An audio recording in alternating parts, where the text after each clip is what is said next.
Banco de ossos humanos clandestino é fechado em Londrina. Paraná é o terceiro estado do Brasil com o maior número de trabalho escravo. Esse é o tema da entrevista de hoje. Moradores de Santa Inês voltam às urnas em novembro. Amanhã, famílias da região receberão as chaves da casa própria. Comunidade de Colorado agora pode assistir filme em 6D. Agora, no TVA News.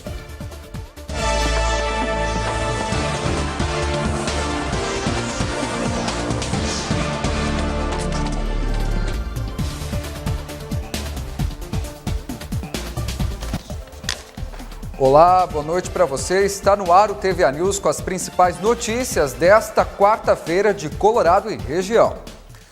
Policiais do Nucrisa, o Núcleo de Repressão aos Crimes contra a Saúde, fecharam um banco de ossos humanos clandestino em Londrina, nesta terça-feira.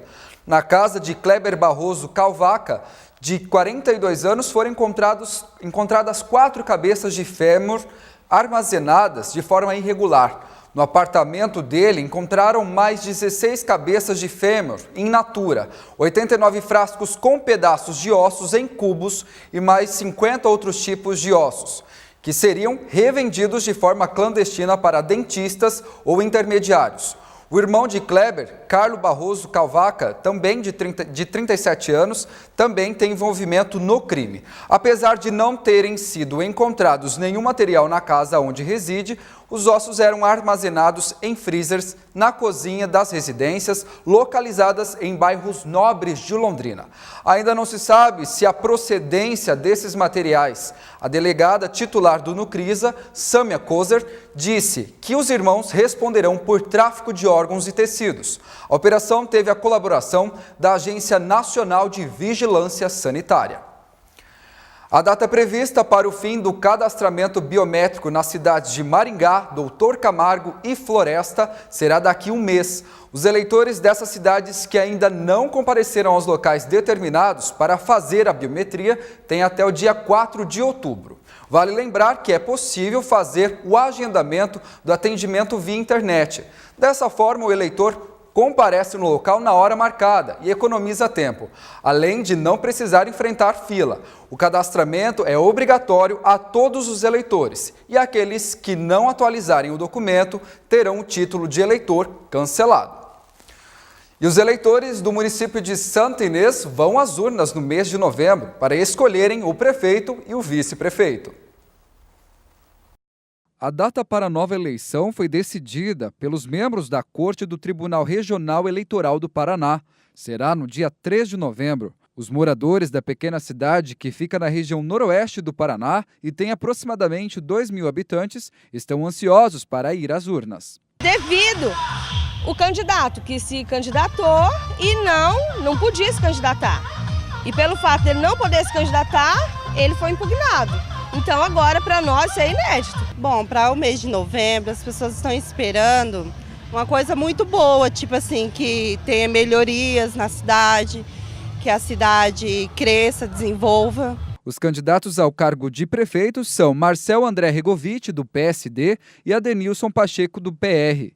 Mesmo sendo de pequeno porte, Santa Inês não é uma cidade tão pacata. Por aqui, a população leva o assunto eleição a sério, a ferro e fogo. No início do ano, a Câmara de Vereadores e a Prefeitura foram alvos de tiros. Segundo o juiz eleitoral da comarca, há 2 grupos que brigam para conseguir o executivo municipal.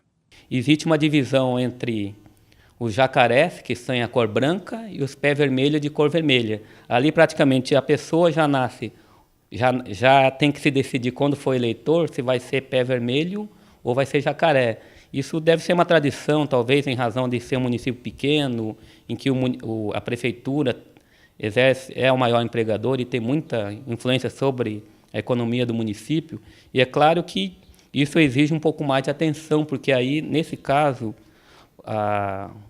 os litígios eleitorais são mais acalorados e temos que ter participação, inclusive, da polícia para coibir qualquer tipo de violência ou ilegalidade. O novo pleito é necessário porque o candidato eleito e não empossado teve mais de 50% dos votos válidos. O candidato que venceu as eleições em outubro, José Pedro Rodrigues da Silva, do PDT, foi impedido de assumir por uma decisão da Justiça Eleitoral.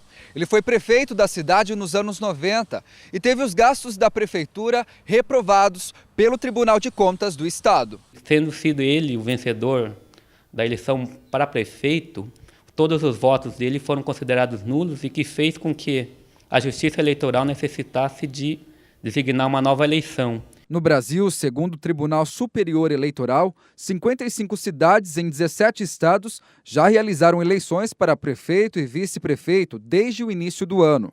A maior parte dos municípios está no estado de São Paulo, onde ocorreram 9 eleições.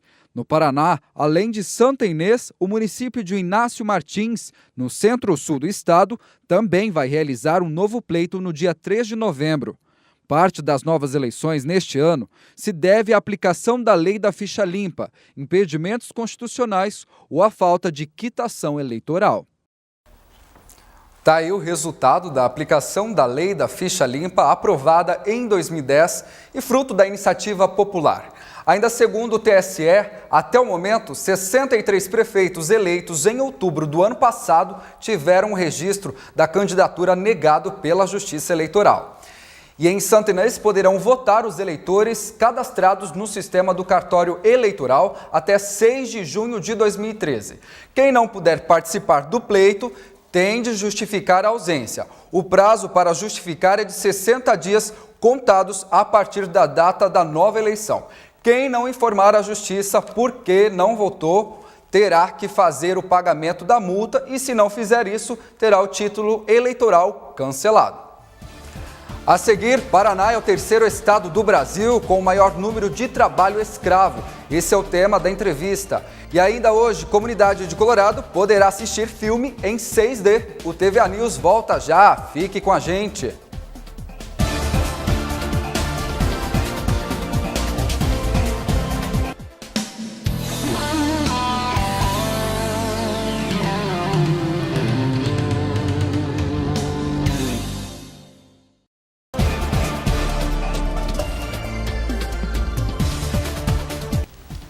TVA News está de volta. Hoje são comemorados 163 anos da assinatura da Lei Eusébio de Queiroz. Esta lei foi uma modificação que ocorreu em 1850 na legislação escravista brasileira. É considerada um dos primeiros passos no caminho em direção à abolição da escravatura no país. Ainda falando sobre esse assunto, segundo as ações realizadas pelo Ministério do Trabalho e Emprego, em parceria com o Ministério Público do Trabalho e com a Polícia Federal, em 2012 foram resgatados 256 trabalhadores em condições análogas à escrava no Paraná, sendo que desses 125 foram encontrados atuando dentro de uma única usina de cana-de-açúcar em Perobal, aqui no noroeste do Paraná. De acordo com o Ministério do Trabalho e Emprego, o Paraná só ficou atrás do Pará, com os 563 trabalhadores resgatados, e também do Tocantins, com 321. Vamos ampliar essa discussão com o Aparecido Calegari, que é delegado sindical da FETAEP aqui em Colorado. Aparecido, boa noite, muito obrigado pela sua presença no TVA News. Boa noite a todos. Tá certo. Aparecido, eu queria começar essa discussão com você, lhe perguntando o que é feito pela FETAEP para se acabar com esse trabalho escravo no campo. E eu gostaria de começar perguntando para você que mesmo com as melhorias que você vai citar daqui a pouco, ainda existe trabalho escravo no campo? Ainda existe, né? Tanto é que você acabou de dizer que nós tivemos aí, foi resgatado 256 trabalhadores que estavam análogo a escravo. Então foi resgatado 256, quer dizer, tem muito mais do que isso, acredito, né? Não só no campo, acho que na cidade também tem. Então, esses trabalhadores estão lá à mercê do patrão, né? Não tem as garantias que a lei lhe dá, né? E esse trabalhador, então, sofre muito com isso, e é um trabalho difícil, porque nós, do movimento sindical, de trabalhadores rurais, a FETAEP, a CONTAG, nós não temos poder de polícia para isso. Nós temos poder de denúncia, né? Então é preciso que a gente saiba dessas, encontre esses trabalhadores, ou denunciam, né? Porque normalmente, onde existem trabalhadores, normalmente a classe, o patrão, o dono da fazenda, da propriedade, não aceita que as pessoas entram lá, né? Principalmente os sindicatos. Então, isso vai mais na base da denúncia que é feita aos sindicatos, e os sindicatos então encaminham a FETAEP, e a FETAEP leva essa denúncia ao Ministério do Trabalho e Emprego e também ao Ministério Público, né, do Trabalho. Como eu disse, o Paraná é o terceiro estado com o maior número de trabalho análogo ao escravo. Aparecido, na sua opinião, as melhorias ocorridas no setor, elas ajudam a prevenir esse tipo de trabalho e também se deve à norma regulamentadora 31? O que você tem a dizer sobre isso? Essa norma regulamentadora 31 foi uma luta muito grande do movimento sindical do Brasil inteiro, principalmente da área rural, porque ela regulamenta, né, faz a regulamentação de todo o trabalho na área rural. Então, tanto da segurança, na saúde do trabalhador, no transporte, no ambiente de trabalho dele, né? Então, essa norma ela tem essa regulamentação. Mas aonde existe o trabalho escravo, normalmente essa regulamentação não é colocada em prática. Então, por isso que acontece essas questões, né, do trabalhador estar lá sem segurança nenhuma, né? À mercê, assim, a vontade do patrão, que chega lá e faz as coisas do jeito que ele quer, sem nenhuma segurança do trabalhador. Por exemplo, essa norma, ela regulamenta a questão de alimentação do trabalhador lá na lavoura, uma instalação sanitária para ele usar, um lavabo lá para ele lavar as mãos na hora dele almoçar, né, fazer suas refeições, e isso não acontece, né? E além de outras coisas, né, das leis trabalhistas que não são cumpridas também, né? E então é bastante complicado essa questão. E nós, do movimento sindical, FETAEP, CONTAG, a gente tem a função de denunciar, fazer a denúncia, né? E fazer as convenções coletivas, né? Nós temos convenções coletivas em quase todos os municípios, né, do estado. Nas convenções é discutido essa situação do trabalho escravo? Normalmente sim, porque quando se faz a convenção coletiva, você já coloca cláusula ali que já engloba aqui a NR31.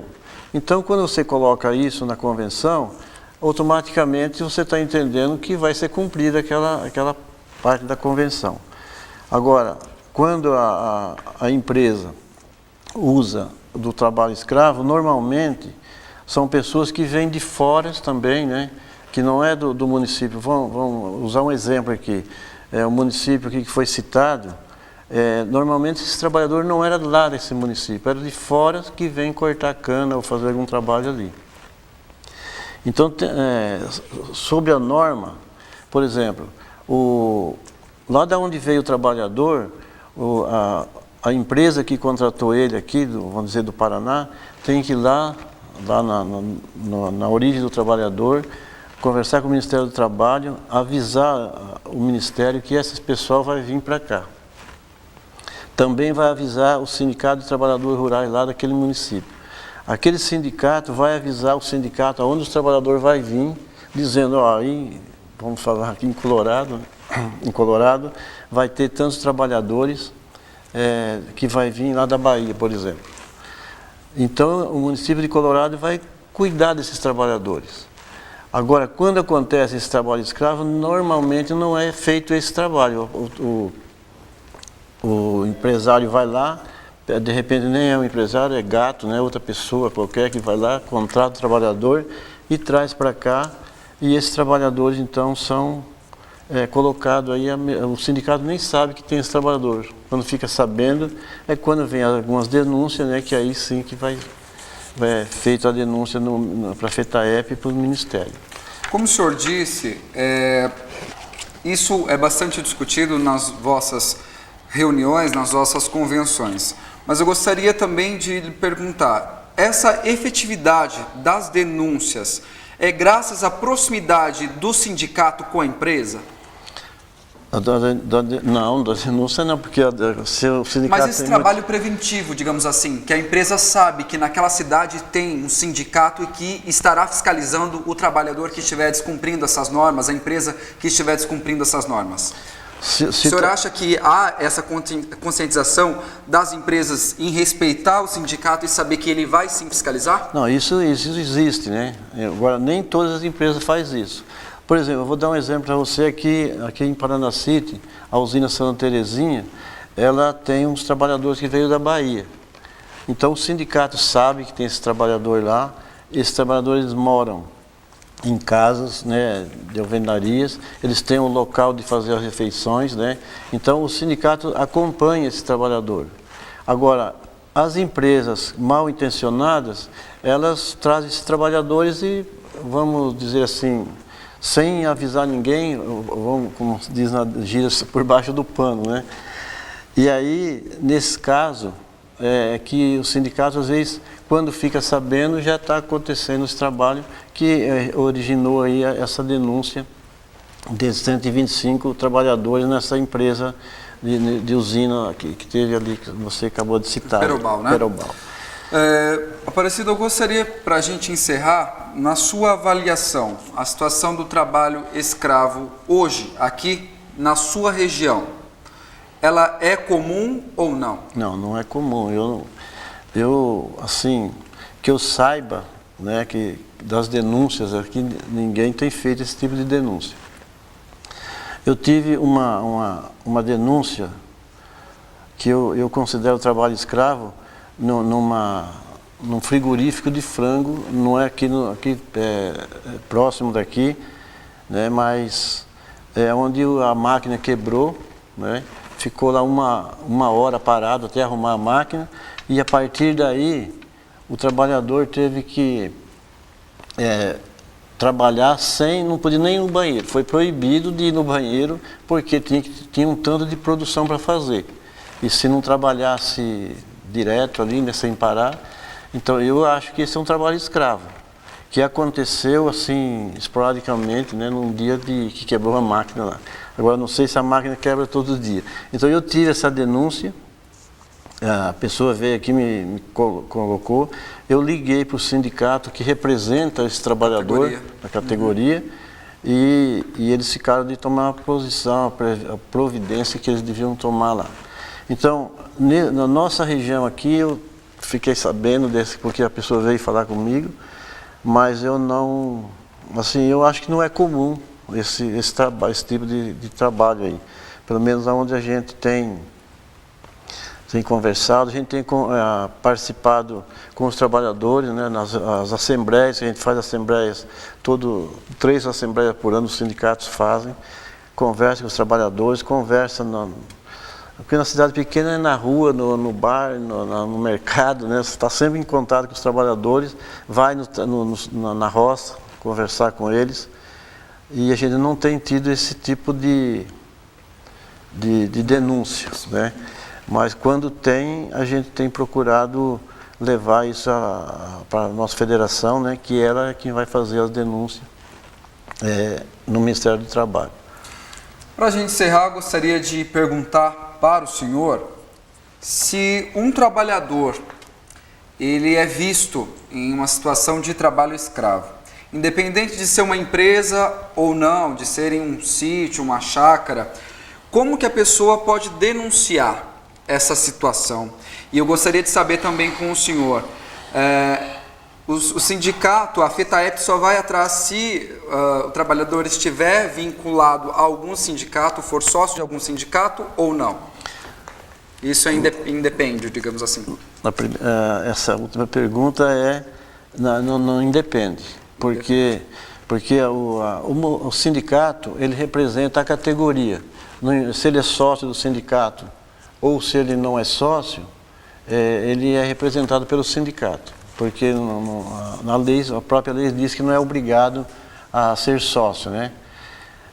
Mas então, se ele não é sócio ou se é sócio e ele está nessa condição, o sindicato vai sim tomar a providência e encaminhar para a FETAEP as denúncias, independente se ele é sócio ou não. Tanto é que essa pessoa que veio falar comigo, que eu falei do frigorífico, ele não é outra categoria, né? E eu encaminhei para o sindicato que representa ele, que eu acredito que ele deve ter tomado as providências que ele devia tomar. Uhum. E como que a pessoa pode fazer a denúncia? A denúncia ele pode fazer por telefone, por escrito, não precisa se identificar, liga para o sindicato e diz que está acontecendo isso. O sindicato, é claro que vai verificar, né, procurar ver se aquilo é verdade também, né? Aqui na nossa região tem que ligar para o sindicato de Colorado. Não, pode ser ligar para o sindicato onde ele mora, por exemplo, porque o movimento sindical de trabalhadores rurais, nós temos sindicatos quase todos os municípios. É diferente dos sindicatos de outra categoria, por exemplo, que eu falei agora da alimentação. É um sindicato que está lá em Jaguapitã que representa toda essa região aqui. O Sindicato de Trabalhadores Rurais de Colorado representa Colorado e Santo Inês. Em Santo Inácio tem um sindicato, em Itaguajé, Paranacite, Nossa Senhora das Graças. Então tem sindicato, o trabalhador pode ir lá e denunciar lá no sindicato, pode escrever, pode ligar, pode fazer por e-mail, enfim. O que não deve é deixar isso acontecer, né? Porque é um absurdo a gente aqui em 2013, no Paraná, ter esse número de pessoas resgatadas, está dizendo aqui. Não quer dizer que é só isso, né? Uhum. Então, a gente tem muitas empresas também terceirizadas, que são empresas que vêm de fora e trazem trabalhadores de fora. E vêm fazer serviços, trabalhos aqui em Colorado, aqui na região, né? E aí a gente não sabe como é que esses trabalhadores estão trabalhando nessas empresas que são terceirizadas. Tá certo. Aparecido, agradeço a sua participação aqui no TVA News. Fica o convite para voltar outras vezes. Eu é que agradeço essa oportunidade que vocês estão me dando e a gente fica à disposição aí de mais alguma informação que for preciso. Boa noite para o senhor. Boa noite. Aí uma dica importante, uma discussão bastante importante sobre esse trabalho. Eu conversei com o Aparecido Calegari, que ele é delegado sindical da FETAEP e também presidente do Sindicato dos Trabalhadores Rurais de Colorado. A seguir, a previsão do tempo e ainda a população de Colorado poderá assistir filme em 6D. Não saia daí, o TVA News volta já.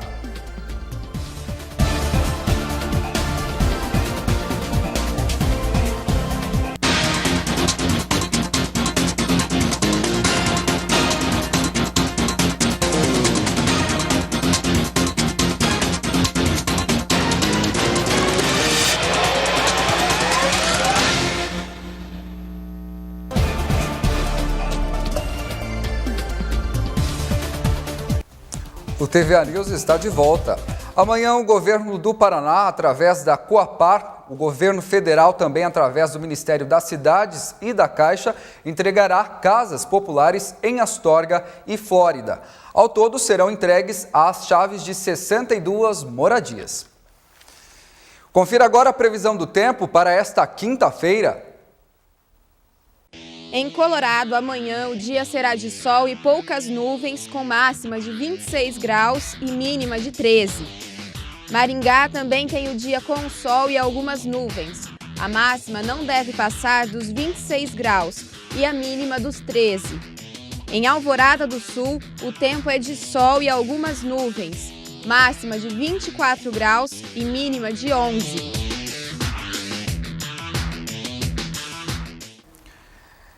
E olha só, o prazo de inscrições para o Casamento Comunitário 2013 em Paranavaí termina nesta sexta-feira. Os casais interessados devem levar a documentação necessária até o CRAS de cada bairro. O valor da inscrição é de R$ 55 por casal e deve ser pago no cartório de registro civil. O casamento está marcado para o dia 4 de outubro e é organizado pela Secretaria Municipal de Assistência Social do município. Podem participar casais de Paranavaí e Piracema, com renda familiar de até 2 salários mínimos nacional por mês. Mais informações na Secretaria Municipal de Assistência Social. O número do telefone é 3902-1057. E olha só, o Departamento Municipal de Cultura aqui de Colorado trouxe uma novidade para a população. Agora os moradores poderão assistir filme em 6D. A repórter Carolina Giacomini tem as informações. A gente está aqui na Praça Dom Bosco, eu estou com a Sirlene Moura, diretora de cultura aqui de Colorado, que ela vai falar para a gente um pouco sobre o cinema 6D que está sendo oferecido aqui. Sirlene, como é que é o cinema 6D? Então, a sala de cinema chegou na nossa cidade desde ontem, né? Ela vai ficar aqui por alguns dias e funciona assim, a sala está instalada aqui, as pessoas entram, escolhem o filme que vão estar aí assistindo e vai viver uma grande aventura. E quando está disponível? Então, desde ontem, né, do dia 13 até o dia 22 agora de setembro, nós vamos estar aqui da 13h às 21h. O tempo todo pode ser, não tem quantidade de pessoas que tem que vir por turma, chegou aqui já pode assistir e é bem interessante. Quantas pessoas podem entrar?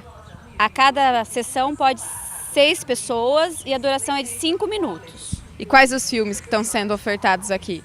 Tem 7 filmes que estão aí em cartaz, entre eles O Fundo do Mar, Fábrica de Chocolate e outros. Tem para todas as idades, desde as crianças pequenas até os adultos mais velhos. Muito obrigada, Sirlene. Carolina Giacomini para o TVA News.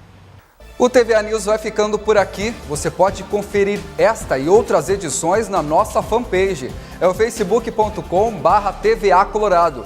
Mande também sugestões de matéria para o nosso e-mail, jornalismotva@gmail.com. Não perca o Jornal da Record News com Heródoto Barbeiro às 9h da noite.